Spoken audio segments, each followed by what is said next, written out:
What's up, guys, and welcome to another C9 Roundtable. Today we're going to be discussing the summer split and going into Worlds for the team. We have the whole team here, and it's going to be a roundtable discussion, ask around and see what people's opinions are on how the split went. So I guess that's going to be the place that we'll start before we get into Worlds. The summer split for Cloud9 didn't go as you guys probably hoped after MSI, but you still ended up getting third place and you're going into play-ins at World. So how was the overall experience of this summer split, and how was the build up from, you know, the first week having roster substitutions to actually, you know, making a run in playoffs and looking like you were competitive for a title at the end? Take it away, Mitty.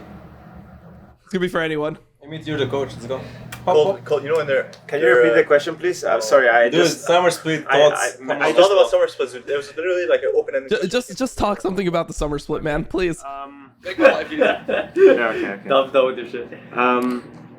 So start of summer split was weird for sure. We didn't have Jesper at the beginning, and everyone felt like we were just gonna come back and do well just because we went to MSI. But we were actually getting stomped a lot, and we were losing games because our early games were very sloppy, and we were just overall sloppy as a team, and we didn't really know what we wanted to play and what worked for us.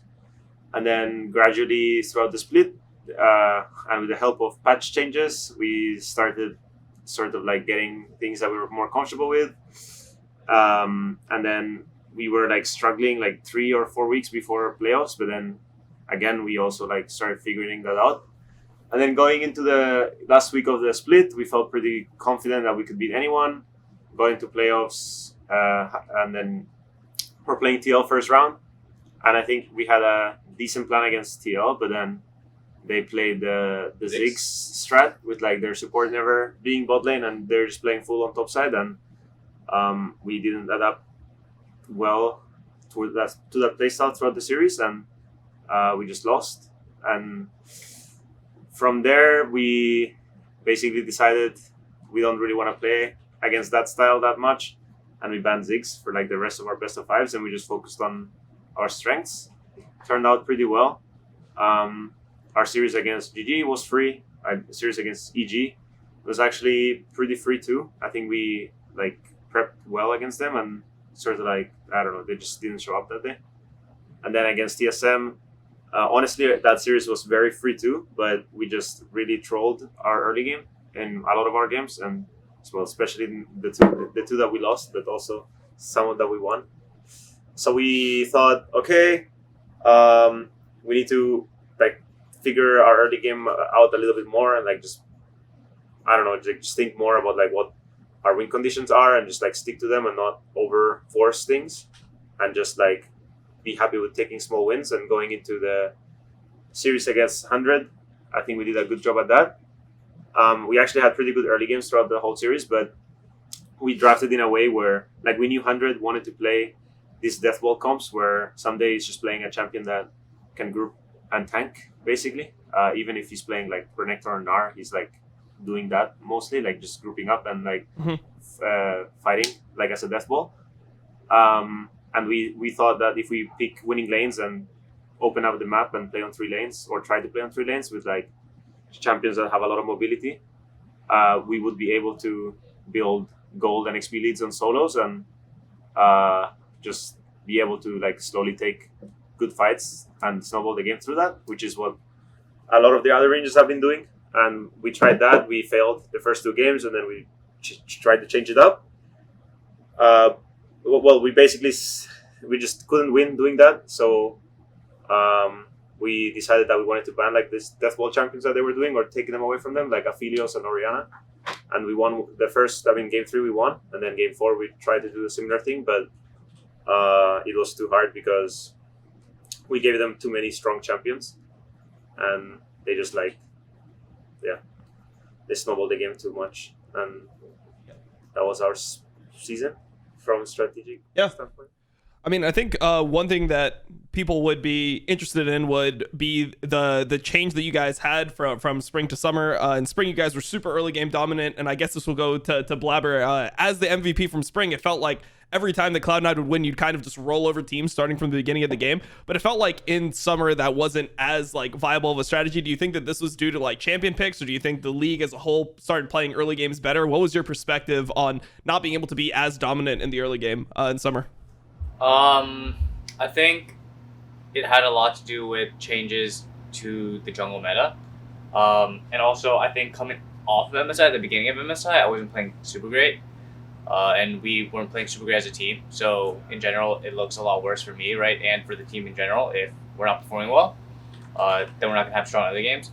But I felt like in spring, the jungle meta was extremely dominant. Like, honestly, it was just jungle was just OP roll in spring. Like Talia, Pantheon, Udyr, Olaf, and then Hecarim, and like Lilia, even Nidalee. Like, we're all just really broken champs, and you're just first picking jungle, and you had to ban 3 junglers, and it's very easy to take over the early game. But this split, I played more Diana, I think, than anyone else, if I'm not mistaken, and Diana's like really weak early. And also, I think in general, we just weren't doing that well as a team together. So when we aren't doing as well, I guess in lanes, or for example, when I'm playing a weaker champion too, it's much harder. And also, I think I was making a lot of mistakes early. I was dying a lot of crap. So I think that has a lot to do with why early was weaker this split. Yeah, I mean, it makes a lot of sense, and I guess I could go to Rainover with this next question, but in general, we're seeing way more champions viable in summer compared to spring. I mean, like Blabber was referencing, a lot of the earlier jungle meta was just Udyr and Hecarim every game, and from the outside looking in, I feel like part of the reason why in general we see a lot more variance in a bunch of the leagues is because there's so many different champions that were viable. I mean, there's new champions coming in summer specifically, like Gwen and Viego, that weren't enabled before. How much do you think that like the meta being so open and so many different champions being available was like a reason why Cloud9 looked so inconsistent throughout the split? I mean, for me, how I see is from spring split, like what Blabber said, we were really good as a team to play around like a really strong big jungle. And coming into this split, there was definitely a lot of champions, like you said, and those champions were not like as proactive compared to like the champions that we used to like first pick on spring split, and then it made us like not as a team be like knowing exactly like how we supposed to play with that champ, and we weren't like too clear about like our win condition about the game with the champs. So I think that's why mainly we're struggling with the new champs. I think it was sort of like a minus because I would say like we were like a little bit of like one-dimensional in spring split, but we had to like adapt and learn more play styles in summer split, but we weren't like doing too hot at the beginning. Yeah, and this maybe could go to Sven or Vulcan, but just in general, when you guys came back from MSI, I'm assuming that there's a lot of lessons that you take from a tournament like that and you want to implement into your game immediately. But how hard is it to try to become better as a team, but then also develop new styles? Because you don't want to lose what you're good at, but you also want to be able to be more versatile so that when you go to the next international tournament, you have the ability to play a variety of different things. You want it or? Yeah, I got it. I think you're right. It's a hard thing to balance because you do want to kind of diversify your playstyle, but honestly, most players kind of have a short-term memory in that sense, where you can learn to play one thing very well, but then if you go away from that to play a different style, then you might forget or not play the other style that you thought you mastered. If you try like to just assume that you're going to play that well, you might not play it as well as you would have like a week or a month ago. So it's definitely a hard thing to balance. And then I forgot the rest of your question, so take it away, Sven. I mean, for MSI, it's like the meta MSI was really, really one-dimensional. There was only 3 champions played for the majority of the tournament, and most of them were just Tristana versus Kai'Sa every single game with some Mars in there. So after the tournament, it's like you only learn like 2 or 3 matchups in and out. So when I came back from MSI, I was very good at playing Tristana versus Kai'Sa and the other way around. But they were also getting nerfed, Halo Blades and Kai'Sa Q changes. So when I came back, I was kind of like hard stuck in this Kai'Sa Tristana meta, and I kept playing it. When I was in the academy the first 3 weeks, I was playing Kai'Sa Tristana every game I could, and I realized when I came back to LCS that those champs weren't actually that good anymore, and I also got worse while in the academy. But I think the skill set I learned from MSI was definitely heavily favored around that matchup specifically, and I think whenever we had our hands on that kind of matchup, even like in game 3 against one of the Thieves, we know how to play it, and it kind of feels like we just know how to play those champs in those matchups, and I feel like comfortable playing them. So I guess it's like something you just learn there, and then you always have it. So I'm very comfortable playing Tristana and Kai'Sa forever now, I guess. There's not much to say about bot lane from MSI. It was very, very one-dimensional. It was always those 2 champions, mostly Kai'Sa, Tristana, Nals, Leona, and then some tank jungler. Yeah, so I mean, my question then would be, what type of things do you try to take away if it's not going to be champion matchup specific, because champions are obviously changing and there's normally big patches between MSI? I mean, obviously, like it was Rumble Morgana meta, we barely saw these champions in Summer Split. What type of lessons do you take away from an international tournament then, and like how do you try to improve from it? Because you could get stuck in this mentality that you're describing, where you're focused on things that might not be super relevant to the game. So like, how do you learn from an experience like that?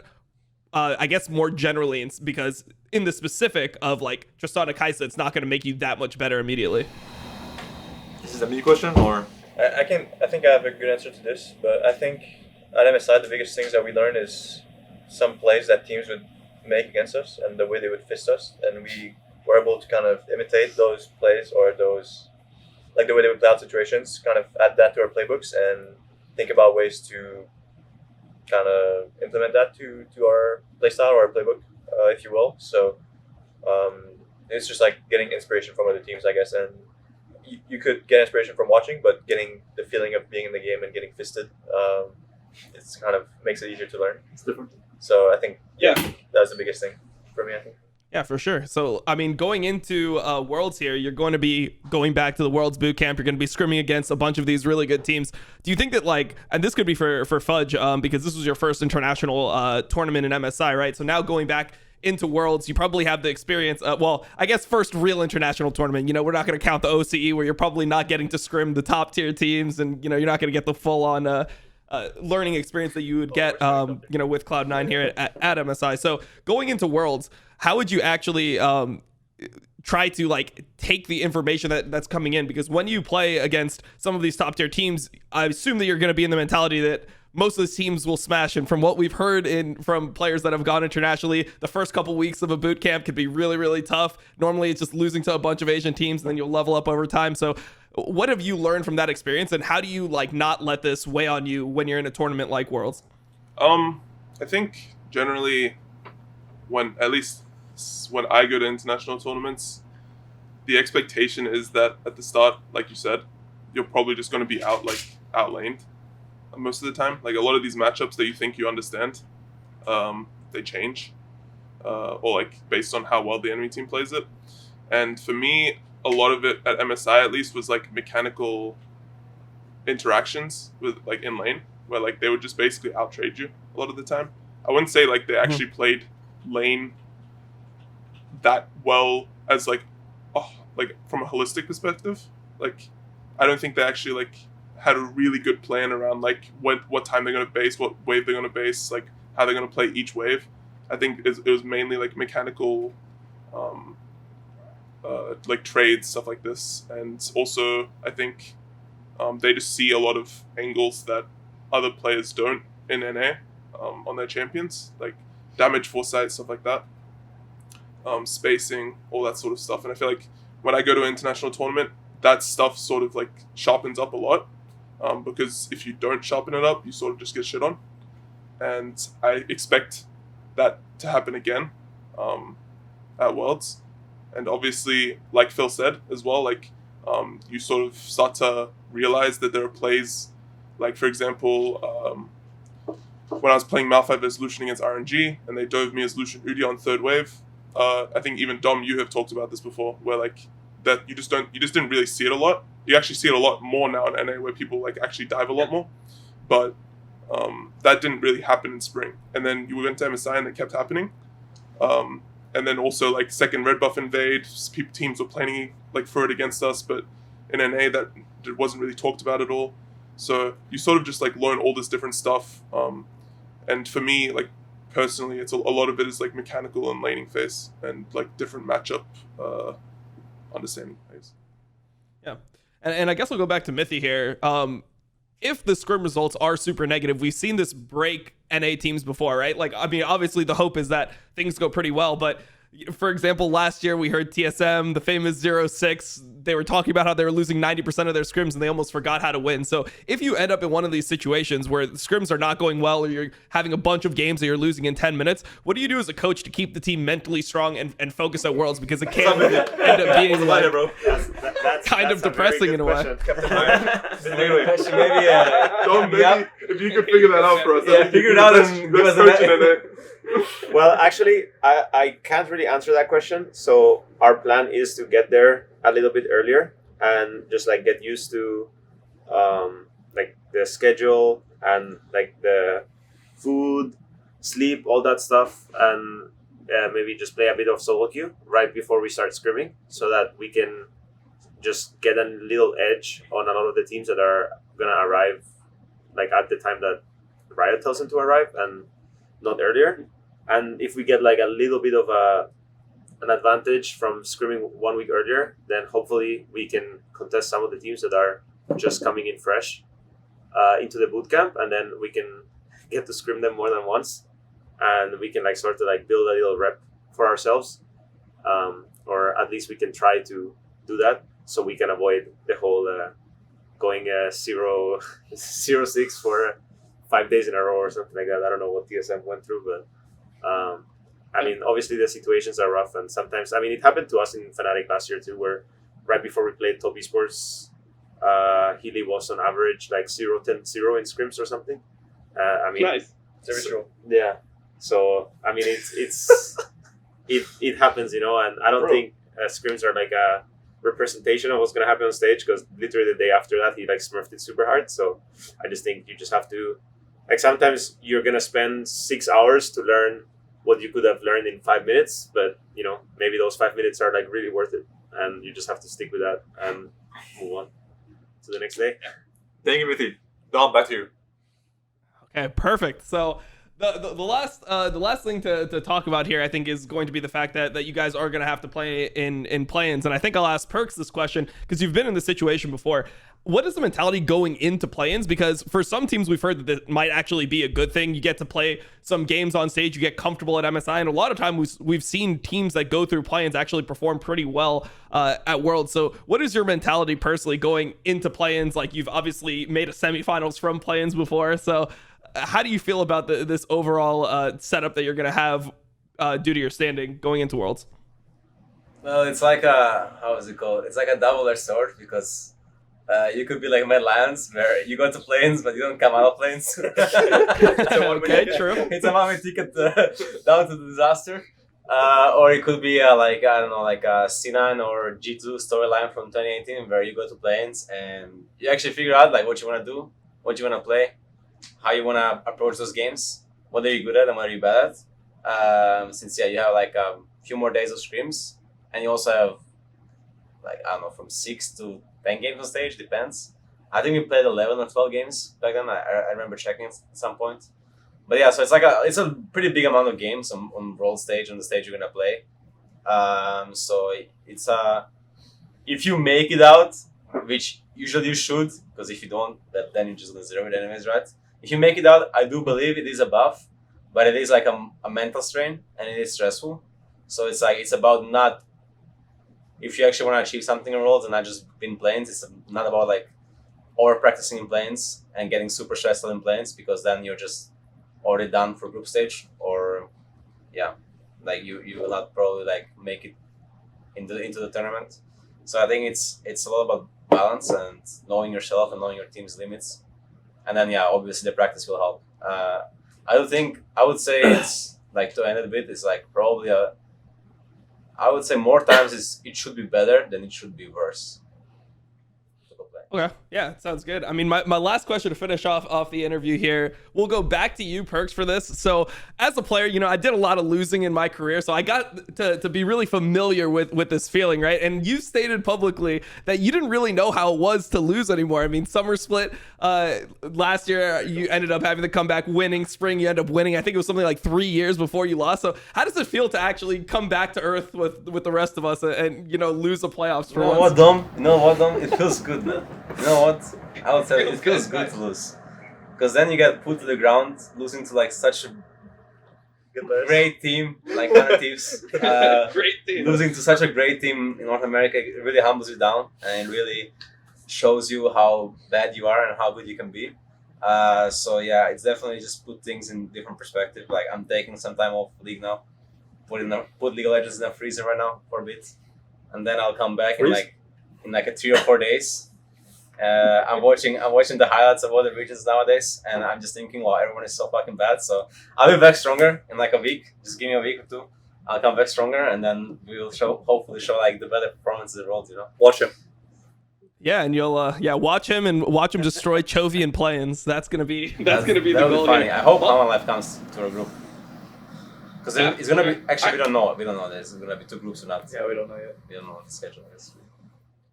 Yeah, things are still not decided, but yeah, that has been the Cloud9 Roundtable Playoffs Worlds Summer Regular Season. We will see how the team does and probably do another one of these interviews afterwards. Thanks for spending the time with me, guys, and answering some of my questions. problem. And yeah, good luck at Worlds. Very welcome. Thank you so much, Dom. Thank you for your time. Woohoo! It's a wrap.